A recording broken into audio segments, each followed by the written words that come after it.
Welcome back, you guys. Here we are for our Friday night update. And we've got the Warriors and the Tigers to start off with.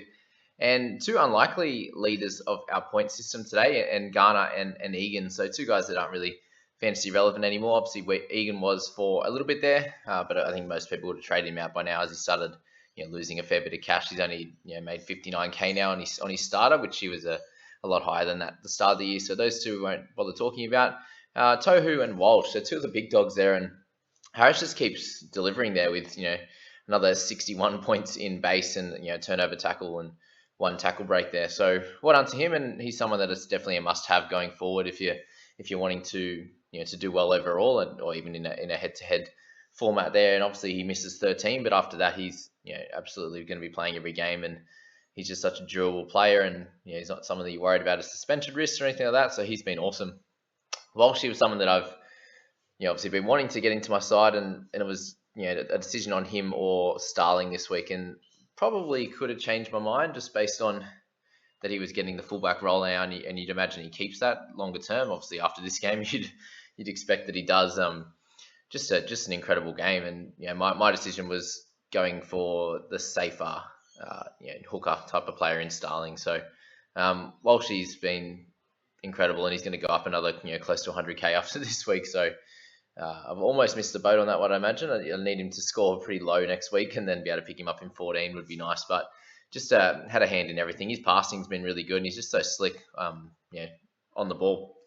A nice try there as well, and awesome work for Walshy. If you have him in your side, you're really benefiting, and I think it might be one I've missed, unfortunately, especially having Roger as well.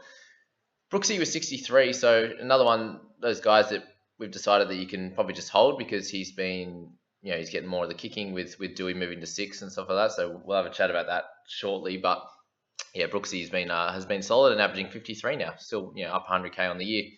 Tamau with another try for 62 points. So well done to him, but not relevant. All right, Roger, can we? I've had one or two people now in the YouTube comments going, sucked in. What an idiot move for getting rid of Roger. Okay, mate. One, I didn't actually get rid of him. He's still in my team playing. And two, it's not really an idiotic move. Yes, they're playing Tigers this week, and that's probably the main reason that he did so well. He had a loose ball that he ran sort of 60, 70 meters, got a tackle break at the start, and then he had another one where he got a nice long line break, which got him big meters and a try assist there, and then a try himself due to some Walsh brilliance. So if they're not playing the Tigers, that doesn't really happen. So his score is going to be a lot lower going forward, but it's really good to see that he did get 59 this week. And if you are someone that's holding him, just have a look at how he plays next week, and then you can kind of make your decision going into 13. I think you're definitely going to hold until then, obviously, and hopefully you played him this week and got his 59. So that's that there. We moved to Twal, and for some reason this week he gets 72 minutes, and we've spoke about this the whole time, that when he gets the minutes he's going to score well, and a nice 58. So if you hold on to him strong, then you're benefiting with his 58 this week.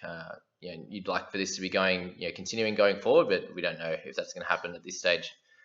Offhand Gowie with 58, 5 tackle breaks, no negatives in this game, which is really good, but again, not really relevant at this stage. Lucy lost 36k last week with his 37. This week he gets 52, and is off a couple of minutes early. So for him, the scoring's okay. Of course, that he moves from the left side and goes to the right, and then they drop Dewey, or they move him to centre for some reason. And then Leilua moves over to the right, and he's got Mbai on that side when Brooks is a left-sided player, and he's going to Garner's going to benefit. So that really didn't help, obviously, with his scoring, but at least he'll take the 52 this week rather than the 37. And I obviously have him in my side, and at least he's solid like that. He's going to average somewhere in the mid 50s and go from there. But hopefully it's some we'll talk about Dewey in a sec, but hopefully they change things up and fix it up, because they're still losing, obviously. So that's that there. Murchie with 52, again, not really relevant at this stage. Keep chopping and changing their team. Nonfaluma with 50, did get to almost run the length as well to get some extra meters gained. Got a try in there, so some more solid scores coming back for him. It's, the question is that the Tigers are so bad, is he going to actually score well? And it's good to see Laurie, for those that held on, get a 48 with 8 tackle breaks and 216 meters with a line break in there. So well done if you held on to him and played him this week. You got the benefits of that, which is good. Nicarima with the lowest score this week with 40, even with two try assists. So just the 9 missed tackles that killed him this week, which he hasn't really been doing lately, which is good. So yeah, hold strong with him, at least until 13. You can make a decision from there. Harris Tavita with 40 again, similar to last week. You know, will have the odd big couple of games, but his base stats aren't high enough, unfortunately. Ewan Aiken again solid, but he's going to be someone that loses a fair bit of cash, and you can look to him maybe in those the middle buy period games to possibly pick him up around that sort of 14 to 17 there.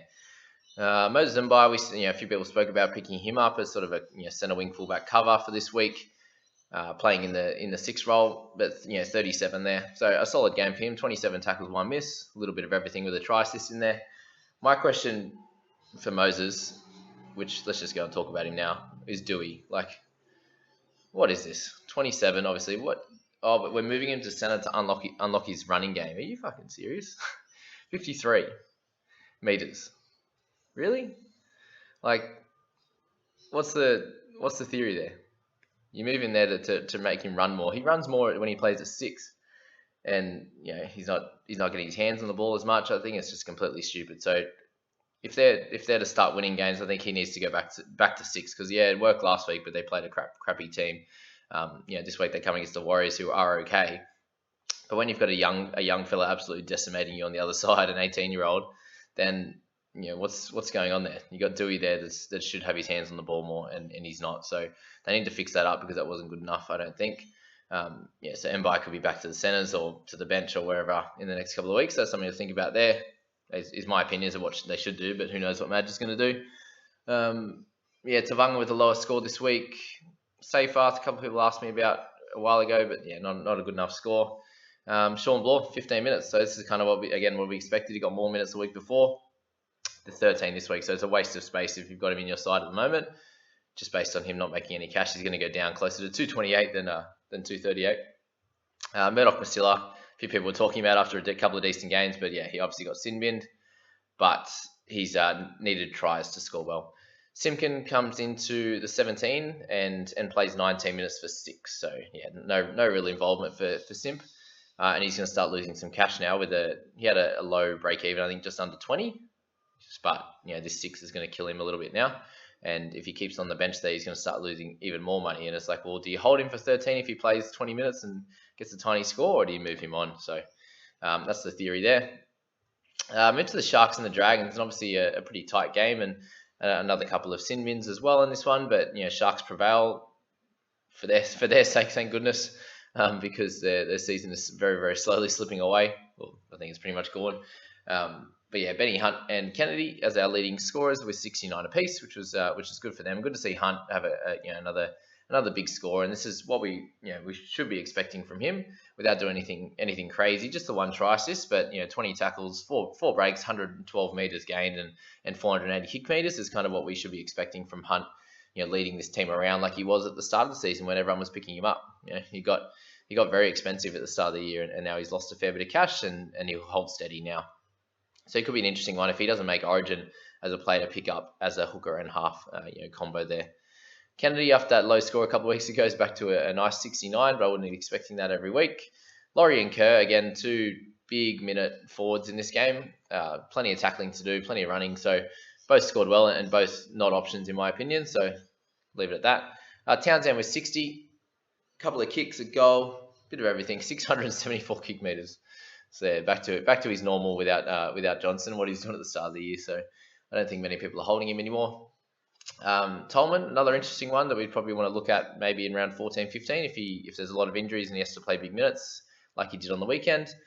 McCulloch with 57 is a good one. So back to playing the full game, which we thought might happen, especially with Maguire out. So 57 tackles, 57 points. You can safely say he's back, and I think he'll lose a little bit of cash this week, but not too much, and he'll stabilise out, and you can pick him up in 13 if you please. Another few big minute forwards in Ford and Vaughan, who did well. They obviously were able to use the 18th man this week, which we'll talk about in a sec. But 2 guys that again we won't really talk about too much. Bird with 55, so the guy I've been spruiking all week as a great centre option. He comes out and picks up 55, so well done. I don't have him personally. I think I brought him in the alternates team, but in terms of you guys. I hope you brought him in and you got the benefit of Jack Bird's 55. And yeah, he's a keeper in the centres. That's all we got to say. At 486, so heaps cheaper than the other guys we're talking about. Graham with 55, Nakora with 49. Two guys that aren't really relevant. Max Fair guy. I was talking with the Talking League boys, and was it Corby was telling me he's thinking about Max, and I was talking him against it, but he obviously went off at the 63-minute mark, and but had 2 tries leading up to that. So yeah, a decent score with 2 tries. You'd be hoping for probably a little bit more, but yeah, is what it is. And you'll take that if you own him. That'll help him start to make a little bit of cash again. Then we move to Moylan, still getting the job done when he plays, which is good. A couple of 40s in a row. So if you're holding him, you'll make a bit of cash, and it might be almost time to move him on. Hopefully for about 360, 370 in the next few weeks. Pereira comes back, does well, 39. So a nice solid game with 8 tackle breaks for him. Again, not someone at that price I'd be looking at touching, but yeah, did okay. Famasili played in the forward role rather than the lock, and scored well. Only 35 meters, which is crazy for a front rower. But anyway, 34 tackles, so 37 points. But I still don't think he's an option, as he could be playing anywhere over the next few weeks. As you can see, they keep moving him around.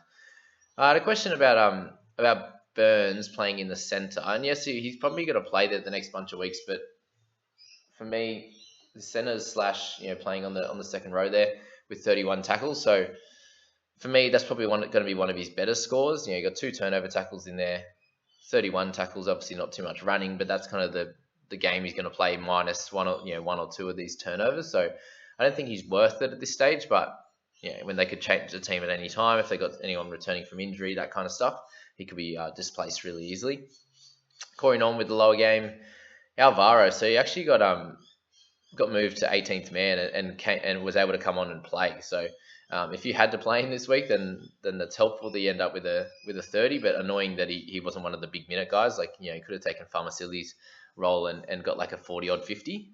Thankfully, I haven't had to play him, as I ended up having 19 players this week. I got RTS at 18th man. So yeah, Alvaro's there. A lot of people thinking about Ramsey. Obviously went off after one half and got 27 points. So was kind of doing okay for a first half for sure, but yeah, didn't get the 80 minutes unfortunately, and that ruined his score. And who else we got to talk about? Amone, Hiroti, that's about it. Clooney came into the 17 and played 45 minutes. So yeah, did it help him? Obviously not. But yeah, that's the theory there with the two Friday night games. I hope you enjoyed that, guys. If you're getting a lot out of it, please hit like and subscribe. We'll catch you in the next one when we go through the 3 big Saturday games, with a couple of them being decent and that first one being a bit of a shit show, really, unless you're a big Fogarty fan. And he's hopefully going to score well for us. But other than that, so guys, we'll catch you in the next one. Have fun.